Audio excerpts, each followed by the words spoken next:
Bonjour à tous, je suis déjà là à vous présenter ma prévision lecture pour décembre. Trop vite, ça va trop vite. En tous les cas, dans cette prévision lecture, il y aura de nouveaux auteurs, on va continuer des sagas, il y aura plusieurs genres, il y aura de la lecture commune, donc bienvenue sur Bouquin d'étoiles, générique.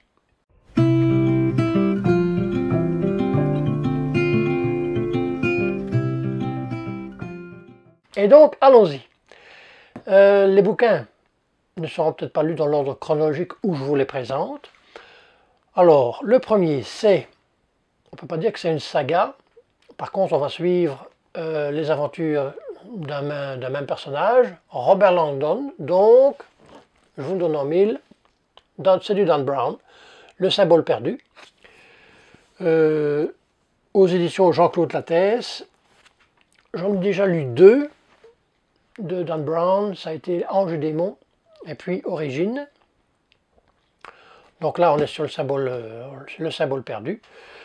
Donc on va suivre, comme je vous l'ai dit, les aventures du professeur en symbologie. Donc comme j'ai aimé, c'était de la bonne lecture, c'était pas des coups de cœur, mais j'avais très bien aimé Ange et démon et Origine.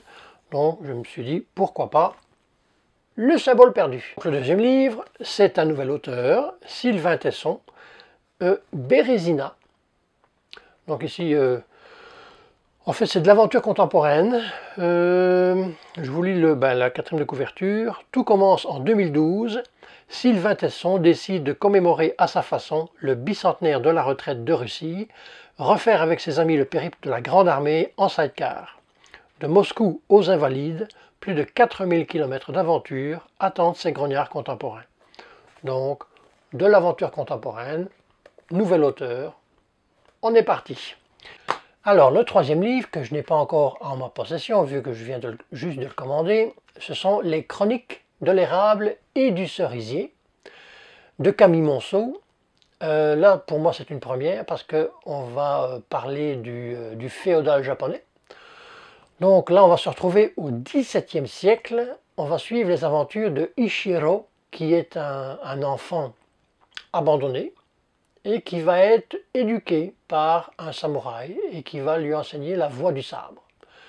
Donc après moult péripéties, on va retrouver cet enfant à l'âge de 15 ans, seul, sur les routes. À un moment donné, je sais bien aussi qu'il va faire la connaissance d'une jeune fille dans un palais. Et donc voilà, donc ça c'est une trilogie.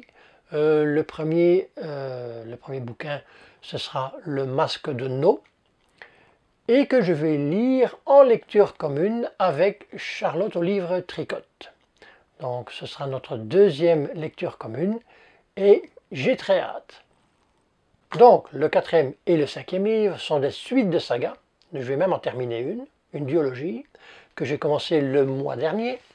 C'était Mensonges sur le plateau Mont-Royal de Michel David, auteur québécois, ici aux éditions Hurtebise.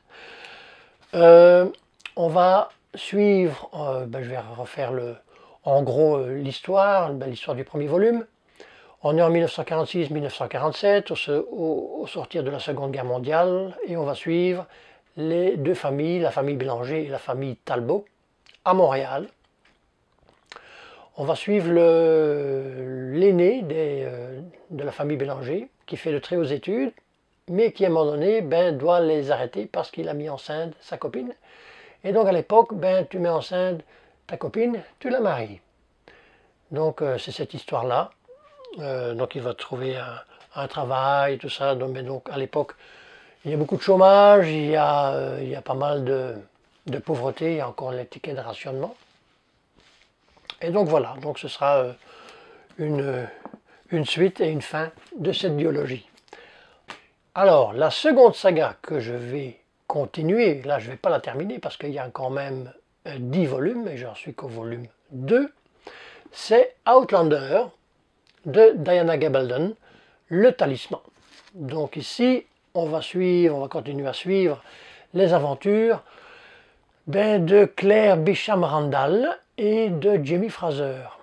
Donc ici, on est de nouveau sur un genre historico-fantastique avec une très belle romance. Ce second tome se passe plus, je vais dire, en France qu'en Écosse, je crois. Si mes souvenirs sont bons, car j'ai regardé les 4 premières, je veux dire les 4 premières, je reviens plus sur le terme, les 4 premières saisons, voilà, les 4 premières saisons. Donc ici, concernant, en regardant les différentes saisons, là je crois qu'on est dans la saison 7, où il prépare la 8e, enfin de ce côté-là. Il y a 10 volumes, donc je ne sais pas s'il va y avoir 10 saisons. En tous les cas, le premier volume et la première saison se coïncident pas mal, je vais dire. Il y a beaucoup de références du bouquin. Forcément, il y a plus de détails dans le livre. Mais voilà. Donc, je ne sais pas trop si je vais continuer, parce que là, j'en suis à ma 4e saison, que j'ai regardé il y a un petit bout. Je n'ai pas regardé la 5e, ni la 6e, ni encore moins la 7e. Donc, je ne sais pas si je vais les regarder ou d'abord lire les livres. Donc, je ne sais pas trop. Mais en tout cas, ça va être de la très très très bonne lecture, je crois, parce que le premier volume, c'était un coup de cœur, pour moi. Donc ensuite, il y aura peut-être un 6e livre, peut-être. Parce qu'entre-temps, je vais dire, il y a ces 5 livres, mais il y aura certainement quelques BD, peut-être un manga. Ça, je vais peut-être l'inclure dans la prévision lecture du mois de décembre. Certainement si je l'ai, parce que je l'attends déjà depuis très longtemps, enfin je ne l'ai pas encore commandé. Je vais aller le commander cet après-midi. C'est un manga, une sacrée mamie. Donc ça, j'ai très hâte de le découvrir.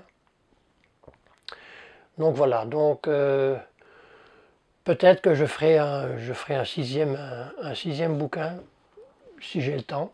Si j'ai la chance de pouvoir terminer cette saga, que j'ai commencé, je vais dire, au mois de... Je crois que c'était au mois d'août, je crois, que je vais commencer cette saga.